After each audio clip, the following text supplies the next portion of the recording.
Hello and welcome back to Seaside Garage. At long last, it is time to fix the brakes on the Trabant, and I know I have been saying that for a long time, but stuff just kept on coming in the way.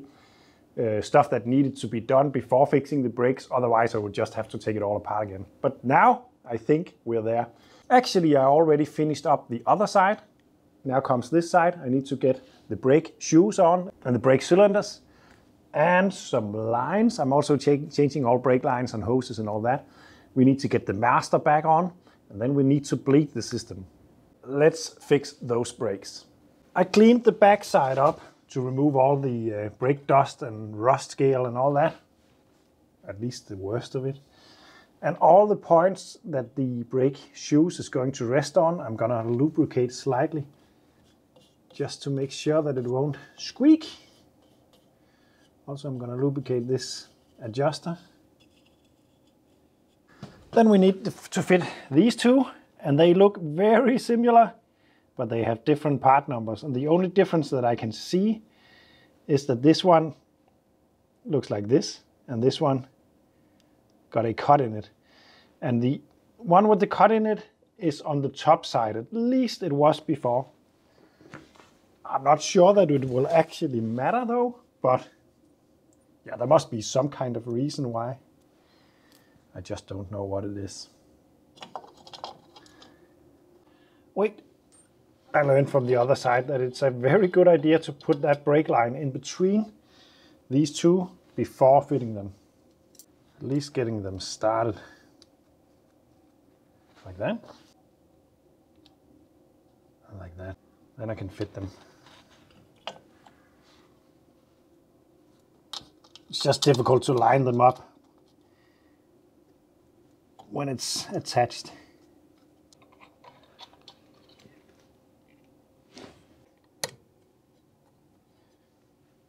Like that.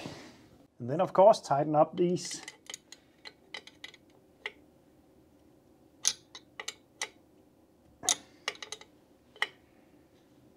And it's very important when fitting all new brakes or anything, just a little bit of the brakes even, that you check that all the stuff that you have done is leak free. Especially on a brake system with only one circuit like this. Everything needs to be good.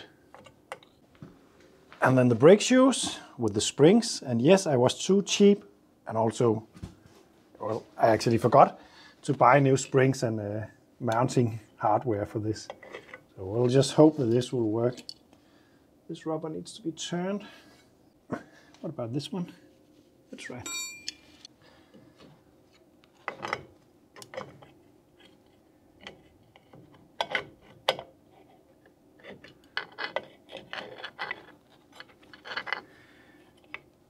There's a clever self-adjusting mechanism on this front braking system right there that I really think is a clever design.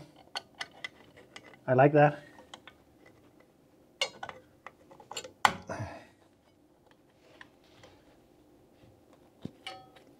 Like that. And then these needs to be attached, and I really think it's a shame that I didn't buy new of these, because these are worn. I could end up ordering them next time I order something from Trabant World, and I most likely will. I doubt that I have everything sorted now. This one goes in like this and then is turned like that. Like that. There we go, that's the brakes done, but I still need to fit up a new brake line. I'm just gonna put something in this end to avoid crap falling into it. On the inside of the engine bay. Then it goes out through this hole, like that.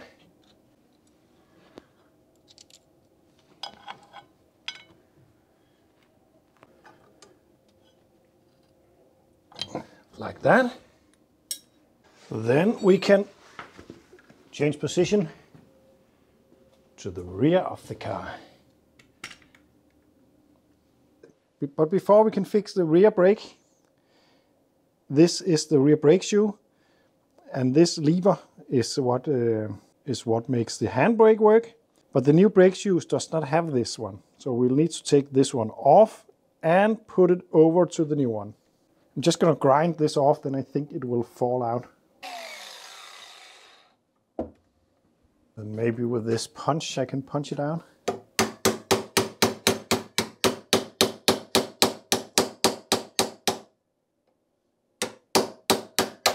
Like that. And then the new brake shoe, we're going to have to fit this to that. And in the kit with the new brake shoe, this one was a part of it. And I didn't really know what it was when I saw it, but that's to secure this one. There was a washer on the other one, right? So.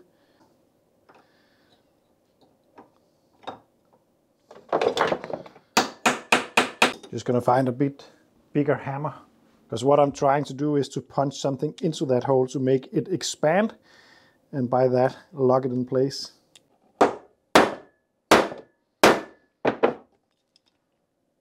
That seems to have done the trick. Let's get back to the car. Then we can take this one off and start to assemble the rear brakes. And that's it. Then it should just be a matter of, this one should be pulled out to begin with, like that. And then of course put in through that hole right here. Like this. And then again lube up the sliding points. These needs to be freed up, and I have already done that. That is to adjust the brakes. They are manually adjusted, not self-adjusting like in the front. We're gonna do that later on when we fit the drums, but now we should be able to fit this one. Before doing so, we need to hook up the handbrake cable like so. And as you can see, I got grease on my finger, so I need to take care not to touch the brake liners. You can clean them off, but it's not ideal. And then this one, like that. Yeah. That's it. The brakes are done. Now we need to fit the rebuilt brake master, and before doing so we'll have to make sure that it's split. So I actually fitted the brake master back to the car, and I'm going to bleed it out in here because I remembered that it actually got a bleed nipple right there. So I attached a piece of clear rubber line to that. Now I'm going to fill this up. Then I'm going to put the other end of this into the reservoir, open up the bleed nipple, and then push the brake pedal until that fluid is being pumped around the system. Then I know that everything is split. Then I can close this and start the bleeding procedure on the rest of the braking system. And check for leaks, because there is a possibility that there will be a lot of leaks. But we will see about that. Now I'm going to fill up the reservoir with brake fluid. Like that. Then I'm gonna put the other end of this into this. Then I'm going to open up the bleeder screw. Ah, that is stuck. What if I snap this off? That would be pretty normal seaside garage. Like that. All right. This is now open. Then I can go and push the brake pedal until it starts to circulate. That's the clutch, god damn it. Here we go.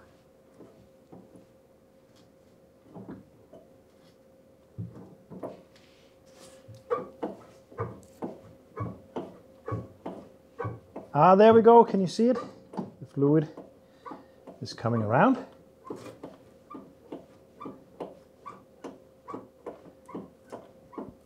And now the bubbles are out of the system. It's not necessarily, I don't have to get all bubbles out right now, but it's a good thing to just have some of them out, of course. Next up, I'm going to refill some more brake fluid into this. Then I'm going to apply pressure to the braking system and then start bleeding them. Before doing so, I'm going to put all brake drums back on the car to avoid that the piston pops out. So I'm just going to do that real quick and then take you back. And now it's time to start the bleeding procedure. I am normally alone in my garage. It is a lot easier to bleed brakes if you are two persons, one to sit in the driver's seat and pressing the brakes.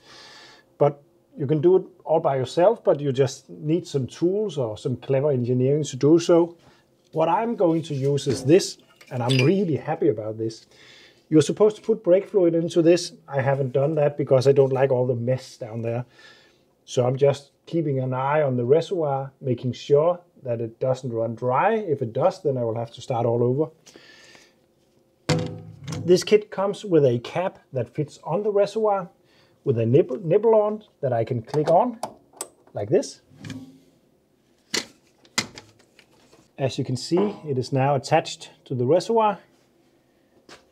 And now I can pump it up, create some pressure. Of course, I'm not going to overdo it because that could explode, that one. That's not good.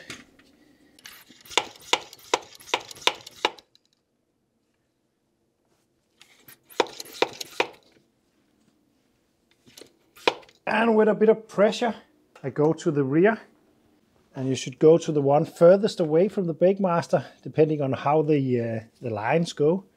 On this one, it doesn't matter. And then I will put this rubber hose on one end of the bleed screw and into the container, and then open it like so. Then we need to see some brake fluid coming out. Still nothing. I'm going to put some more pressure on it.